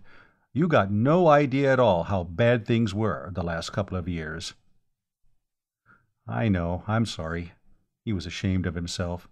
"But I needed a ship, and now we have no ship at all." "A ship means something to you?" Yves Jacquemart asked. "Yes." He told him why. "If we could get to Koshai, we could build a hypership of our own, and get our brandy and things to markets where we could get a decent price for them." "I know. I was in and out of Storsenda on these owner-captain tramps for a couple of years before I decided to retire and settle here," Jacquemart said. "The profit on a cargo of Poitin brandy on Terra or Baldar is over 1,000%. "Well, don't give up too soon," Nichols advised. "You can't keep the Harriet barn, of course, but you're entitled to prize money on her, and that ought to buy you something you could build a spaceship out of." "That's right," Jacquemart said. "Everything else besides the frame can be made here. Look, these pirates burned me out. Except for the money I have in the bank, I lost everything. Home, business, and all. As soon as I can find a place for Sylvie to stay, I'll come back and go to work for your company, building a spaceship. And a lot of the men who are working here are farm tramps and drifters. One job's as good as another as long as they get paid for it. And I know a few good men in Storsenda, engineers, who'd be glad for a job, too." "You think it would be all right with Mother and Flora if Sylvie stayed with us?" Khan asked. "Of course it would. They'd be glad to have her." Rodney Maxwell turned to Yves Jacquemart. "Let's consider that fixed up. Now, suppose you and I go into Storsenda and—" The Transcontinent and Overseas people arrived at Barathrum Spaceport the next morning. A rear-rank vice president, a front-rank legal eagle, and 3 engineers. They were horrified at what they saw. The Harriet barn had been gutted. Bulkheads and decks had been ripped out and relocated incomprehensibly. The bridge and the control room under it were gone. She had been stripped to her framework, and the whole underside was sheathed in shimmering collapsium. "Great goo!" the vice president almost howled. "That isn't our ship." "That's the Harriet barn," her captain said. "She looks a little ragged now, but—" "You helped these pirates do this to her?" "If I hadn't, they'd have cut out my throat and gotten somebody else to help them. My throat's more valuable to me than the ship is to you. I can't get anybody to build me a new one." "Well, understand," one of the engineers said, "they were converting her into an interplanetary ship. It wouldn't cost much to finish the job." "We need an interplanetary ship like we need a hole in the head." The vice president turned to Rodney Maxwell. "Just how much prize money do you think you're entitled to for this wreck?" "I wouldn't know. That's up to Sturber, Flynn, and Chen Wang. Up to the court, if we can't settle it any other way." "You mean you'd litigate about this?" the lawyer demanded, and began to laugh. "If we have to. Look, if you people don't want her, sign her over to Litchfield Exploration and Salvage. But if you do want her, you'll have to pay for her." "We'll give you 20,000 sols," the lawyer said. "We don't want to be tight-fisted. After all, you fought a gang of pirates and lost some men and a couple of boats. We have some moral obligation to you. But you'll have to realize that this ship, in her present state, is practically valueless." "A collapsium on her is worth twice that, and the engines are worth even more," Jackmont said. "I worked on them." The discussion ended there. By mid-afternoon, Luther Chen Wang, the junior partner of the law firm, arrived from Storasenda with a couple of engineers of his own. Reporters began arriving. Both sides were anxious to keep them away from the ship. Khan took care of them, assisted by Sylvie, who had rummaged an even more attractive costume out of what she called the loot locker. The reporters all used up a lot of film footage on her. And the Fozzie's office gang arrived from Force Command, bitterly critical of the value of the spaceport against its cost in lives and equipment. Brangwen and Zareth returned to Force Command with them. A planetary air patrol ship arrived and removed the captured pirates. The liberated prisoners were airlifted to Litchfield. The third day after the battle, Khan and his father and Sylvie and her father flew to Litchfield. To Khan's surprise, Flora greeted him cordially, and Wade Lucas rather stiffly congratulated him. Maybe it was as Tom Brangwen had said. He hadn't been on Poitem in the last 4 or 5 years, and didn't know how bad things had gotten. His mother seemed to think he had won the Battle of Barathrum single-handed. He was even more surprised and gratified that Flora made friends with Sylvie immediately. His mother, however, regarded the engineer's daughter with badly concealed hostility, and seemed to doubt that Sylvie was the kind of girl she wanted her son getting involved with. Outwardly, of course, she was quite gracious. Rodney Maxwell and Eves Jackmont flew to Storsenda the next morning. Both were more optimistic about finding a ship than Khan thought the circumstances warranted. Khan stayed at home for the next few days, luxuriating in idleness. He and Sylvie tore down his mother's household robots and built sound sensors into them, keying them to respond to their names and to a few simple commands, and included worded voice responses in a thick Sheshan accent. All the smart people on Terra, he explained, had Sheshan humanoid servants. His mother was delighted. Robots that would answer when she spoke to them were a lot more companionable.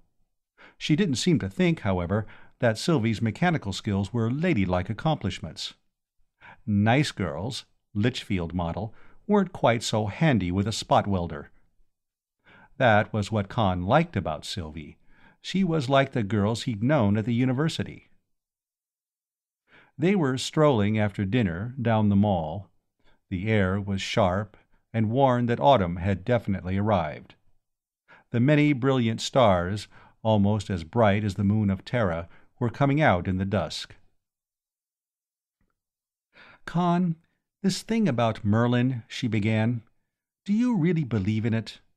Ever since Dad and I came to Poitem, I've been hearing about it, but it's just a story, isn't it?" He was tempted to tell her the truth, and sternly put the temptation behind him.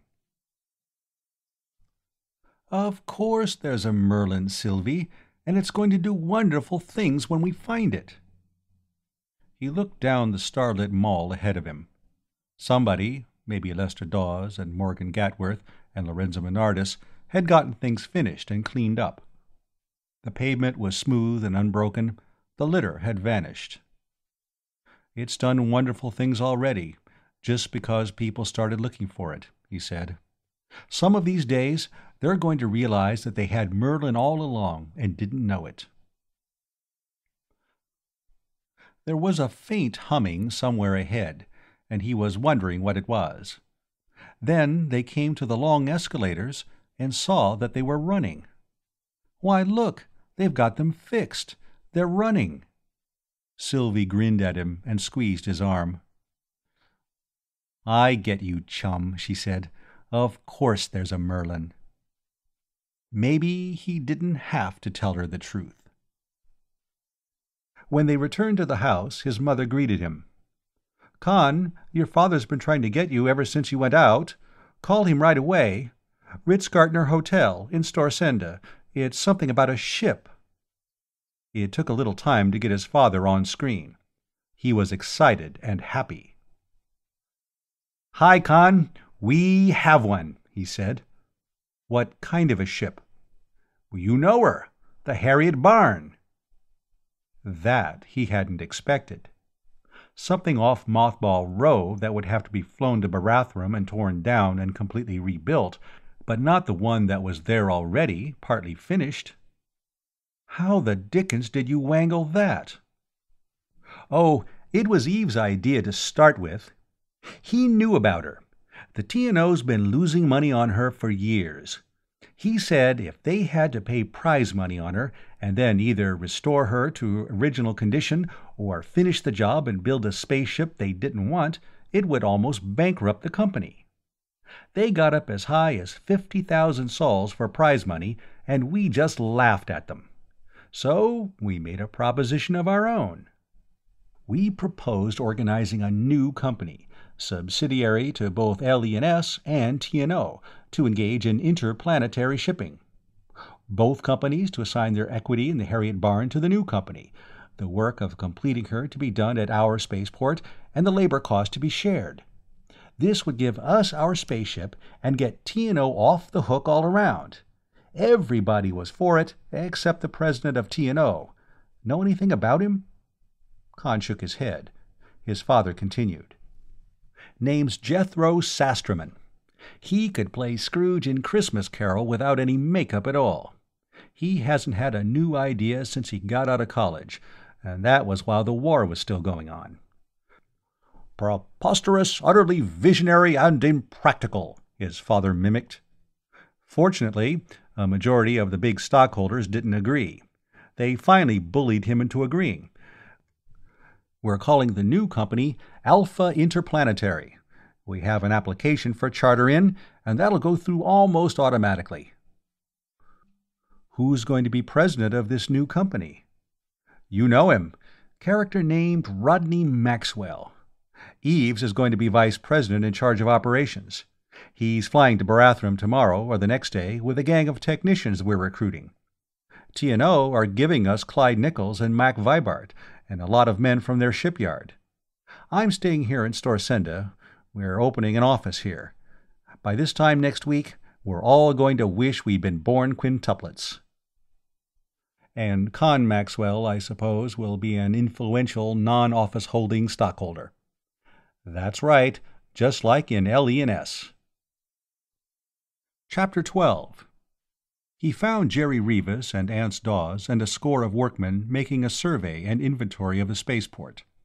Captain Nichols and 4 of the original crew of the Harriet Barn, who had shared his captivity among the pirates, had stayed to take care of the ship. And Fred Karski, with 1 gun cutter and a couple of light airboats, was keeping up a routine guard. All of them had heard about the formation of Alpha Interplanetary when Khan arrived. The next day, Eves Jackmot arrived, accompanied by Mac Vibart, a gang from the T&O shipyard, and a dozen engineers and construction men whom he had recruited around Storsenda. More workers arrived in the next few days, including a number who had already worked on the ship as slaves of the Paralis gang. It didn't take Khan long to appreciate the problems involved in the conversion. Built to operate only inside planetary atmosphere and gravitation, the Harriet Barn was long and narrow, like an old ocean ship. More than anything else, she had originally resembled a huge submarine. Spaceships, either interplanetary or interstellar, were always spherical, with a pseudo-gravity system at the center. This, of course, the Harriet Barn lacked. "Well, are we going to make the whole trip in free fall?" he wanted to know. "No, we'll use our acceleration for pseudograv halfway, and deceleration the other half," Jackmot told him. "We'll be in free fall for about 10 or 15 hours. What we're going to have to do will be to lift off from Poitem in the horizontal position the ship was designed for, then make a 90-degree turn after we're off planet. With our lift and our drive working together, just like one of the old rocket ships before the Abbott drive was developed." That meant, of course, that the after bulkheads would become decks, and explained a lot of the oddities he had noticed about the conversion job. It meant that everything would have to be mounted on gimbals, everything stowed so as to be secure in either position, and nothing placed where it would be out of reach in either. Jackmont and Nichols took charge of the work on the ship herself. Chief Engineer Vibart, with a gang of half-taught, self-taught, and untaught helpers, went back to working the engines over, tearing out all the safety devices that were intended to keep the ship inside planetary atmosphere, and arranging the lift engines so that they could be swung into line with the drive engines. There was a lot of cybernetic and robotic equipment, and astrogational equipment that had to be made from scratch. Khan picked a couple of helpers and went to work on that. From time to time, he was able to snatch a few minutes to read teleprint newspapers or listen to audiovisual newscasts from Storasenda. He was always disappointed. There was much excitement about the new interplanetary company, but the emphasis was all wrong. People weren't interested in getting hyperships built, or opening the mines or factories on Koshai, or talking about all the things now in short supply that could be produced there. They were talking about Merlin. And they were all positive now that something found at Forced Command Duplicate had convinced Litchfield Exploration and Salvage that the giant computer was somewhere off-planet. Rodney Maxwell flew in from Storsenda. He was accompanied by Wade Lucas, who shook hands cordially with Khan. "Can you spare us Jerry Rivas for a while?" Rodney Maxwell asked. "Well, ask Yves Jackmont. He's vice president in charge of operations. As an influential non-office holding stockholder, I'd think so. He's only running around helping out here and there." "We want him to take charge of opening those hospitals you were telling us about. Wade and I are forming a new company, Mainland Medical Materials Limited, going to act as broker for LE&S in getting rid of medical stores. Nobody in the company knows where to sell that stuff or what we ought to get for it." Wade Lucas began to talk about how desperately some types of drug and some varieties of diagnostic equipment were needed. Khan had it on the tip of his tongue to ask Lucas whether he thought that was a racket too. Lucas must have read his mind. "I really didn't understand how much good this would do," he said. "I wouldn't have spoken so forcefully against it if I had. I thought it was nothing but this Merlin thing." "Ugh, don't talk to me about Merlin," Khan interrupted. "I have to talk to Kurt Fawsey and that crowd about Merlin till I'm sick of the whole subject." His father shot him a warning glance. Lucas was looking at him in surprise. He hastened to change the subject. "I see Len made you a suit of that material," he said to his father, "and I see you're not bulging the coat out behind with a hip holster." "Oh, I stopped carrying a gun. I'm a city man now. Nobody carries one at Storsenda. Wouldn't even be necessary in Litchfield before long. Our new marshal had a regular reign of terror in Traptown for a few days, and you wouldn't know the place. Wade here is acting mayor now." They went back to talking about the new company. "You're going to have so many companies you won't be able to keep track of them before long," Khan said. "Well, I'm doing something about that. A holding company. Tri-System Investments Limited. You're a non-office holding stockholder in that, too." Merlin was now a political issue. A bill had been introduced in Parliament to amend the Abandoned Property Act of 867 and nationalize Merlin, when and if discovered, and regardless by whom. The support seemed to come from an extremist minority. Everybody else, including the administration, was opposed to it. There was considerable acrimony, however, on the propositions. One, that Merlin was too important to the prosperity of Poitem to become a private monopoly, and two, that Merlin was too important, etc., to become a political football and patronage plum. It was discovered, after they were half assembled, that the controls for the Harriet barn would only work while she was in a horizontal position. The whole thing had to be torn out and rebuilt. There was also trouble with the air and water recycling system. The city of Nefertiti came in from Aton for Odin. Rodney Maxwell was almost frantic because they hadn't gotten together a cargo of medical stores from the first hospital to be opened. "There's all sorts of stuff," he was fuming by screen. "Stuff that's in short supply anywhere, and that we could get good prices for off-planet. Get Federation sols for it, too." "The city of Asgard will be along in 6 months," Khan said. "You can have a real cargo assembled by then. You can make arrangements in advance to dispose of it on Terra, or Baldur, or Marduk." "There are a couple of other companies interested in interplanetary ships now," his father added. "One of them has gotten 4 old freighters off Mothball Row, and they're tearing them down and cannibalizing them into one spaceship. That work's being done here at Storsenda Spaceport. And another company has gotten title to a couple of old office buildings and has a gang at work dismantling them for the structural steel. I think they're going to build a real spaceship." That wasn't anything to worry about either. The Harriet barn was better than half finished. There was a collapsium plant at Storsenda Spaceport, but Eves Jacquemont said it was only half the size of the one at Barathrum. It would be 3 months before it could produce armor for one, let alone both, ships. The crackpots were getting into the act now, too. A spirit medium on the continent of Akar, to the north, had produced a communication purporting to originate from a deceased Third Force staff officer now in the spirit world.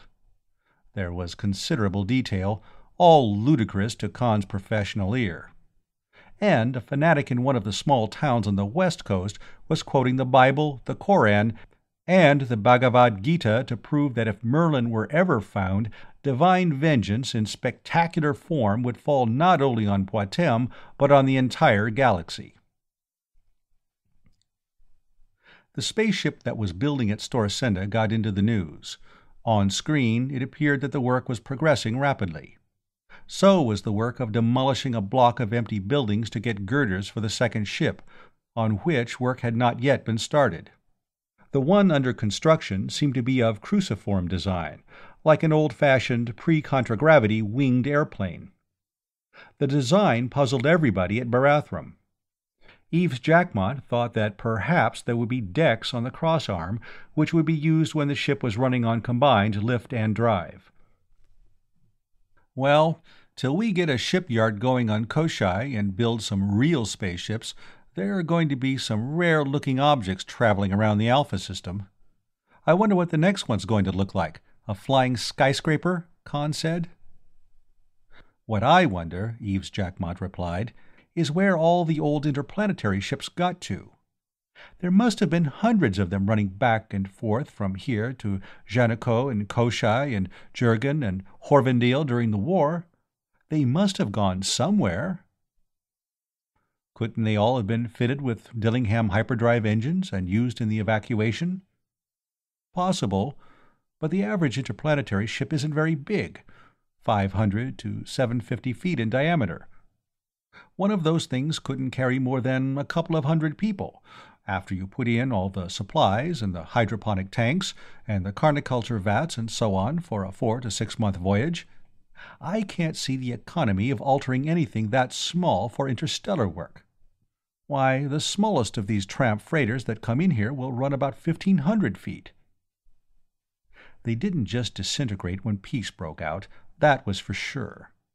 And there certainly wasn't any of them left on Poitem. He puzzled over it briefly, then shoved it aside. He had more important things to think about. In his spare time he was studying, along with his other work, everything he could find on Koshai, with an intensity he had not given to anything since cramming for examinations at the university. There was a lot of it. The fourth planet of Alpha Gartner was older than Poitem. Geologists claimed that it was the oldest thing, the Sun accepted, in the system, and astrophysicists were far from convinced that it hadn't been captured from either Beta or Gamma when the three stars had been much closer together. It had certainly been formed at a much higher temperature than Janico or Poitem or Jurgen or Horvendil. For better than 1,000,000 years it had been molten hot, and it had lost most of its lighter elements in gaseous form along with its primary atmosphere, leaving little to form a light rock crust.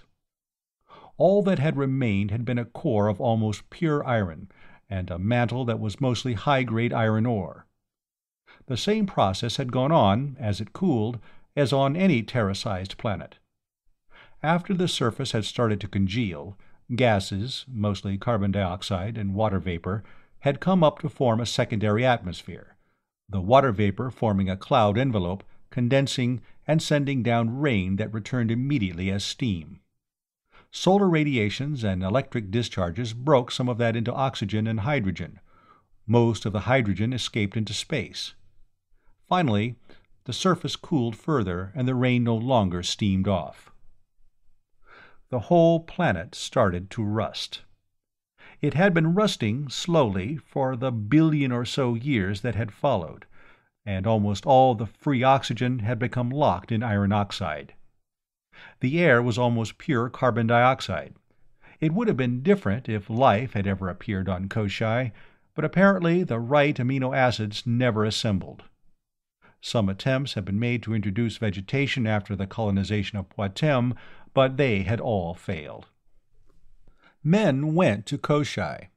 They worked out of doors in oxygen helmets, and lived in airtight domes and generated their own oxygen. There had been mines and smelters and blast furnaces and steel mills. And there had been shipyards, where hyperships up to 3,000 feet had been built. They had all been abandoned when the war ended. They were waiting there on an empty, lifeless planet. Some of them had been built by the Third Fleet Army Force during the war. Most of them dated back almost a century before that, to the original industrial boom. All of them could be claimed under the Abandoned Property Act of 867, since all had been taken over by the Federation, and the original owners, or their heirs, compensated. And there was the matter of selecting a crew. As an influential non-office-holding shareholder in all the companies involved, Con Maxwell, of course, would represent them. He would also serve as astrogator. Clyde Nichols would command the ship in atmosphere and act as first mate in space. Mac Vibart would be chief engineer at all times. Eves Jackmont would be the first officer under Nichols and captain outside atmosphere. They had 3 real space crewmen, named Rodell, Yutsko, and O'Keefe, who had been in Storacenda jail as a result of a riotous binge when their ship had lifted out 6 months before. The rest of the company, Jerry Rivas, Ance Dawes, Charlie Gatworth, Mohammed Matsui, and 4 other engineers, Ludvigsen, Gomez, Garanja, and Retief, rated as ordinary spacemen for the trip, and would do most of the exploration work after landing. They got the controls put up. They would work in either position. The engines were lifted in and placed. Khan finished the robopilot and the astrogational computers and saw them installed. The air and water recycling system went in. The collapsium armor went on.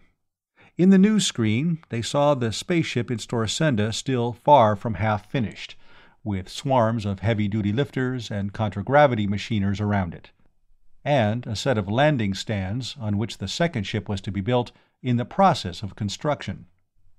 A tramp hyperspace freighter landed at Storacenda, the Andromeda, 5 months from Terra, with a cargo of general merchandise.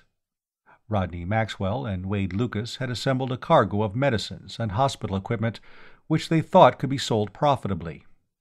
They began dickering with the owner-captain of the hypership. A farm tramp down in the tobacco country in the south, evidently ignorant that the former commander of the Third Force was still alive, had proclaimed himself to be the reincarnation of Fox Travis, and was forbidding everybody, on pain of court-martial and firing squad, from meddling with Merlin. And an evangelist in the West was declaring that Merlin was really Satan in mechanical shape. The Harriet barn was finished. The first test, lifting her to 300 miles, turning her bow up, and taking her another 1,000 miles, had been a success. They brought her back and set her down in the middle of the crater, and began getting the supplies aboard. Kurt Fawsey, Clem Zareff, Judge Ledoux, Franz Veltrin, and the others flew in from Force Command. Sylvie Jackmont came from Litchfield, and so did Wade Lucas, Morgan Gatworth, Lester Dawes, Lorenzo Menardis, and a number of others. Neither Khan's mother nor sister came. "I don't know what's the matter with those two," Sylvie told him. "They always seem to be scrapping with each other now, and the only thing they can agree on is that you and your father ought to stop whatever you're doing, right away. Your mother can't adjust to your father being a big Storasenda businessman, and she says he'll lose every centisol he has, and both of you will probably go to jail. And then she's afraid you will find Merlin, and Flora's sure you and your father are swindling everybody on the planet." "Sylvie, I had no idea things could be like that," he told her contritely. "I wish I hadn't suggested that you stay there now." "Oh, it isn't so bad, so far. Your mother and I get along all right when Flora isn't there, and Flora and I get along when your mother isn't around. Meal times aren't much fun, though." His father came out from Storasenda, looked the ship over, and seemed relieved. "I'm glad you're ready to get off," he said. "You know, this hyperspace freighter, the Andromeda, some private group in Storasenda has chartered her. She's loading supplies now. I have a private detective agency, Barton Massara, trying to find out where she's going. I think you better get this ship off right away." "We have everything aboard, all the supplies and everything," Jackmont told him. "We can lift off tonight." End of chapters 11 and 12.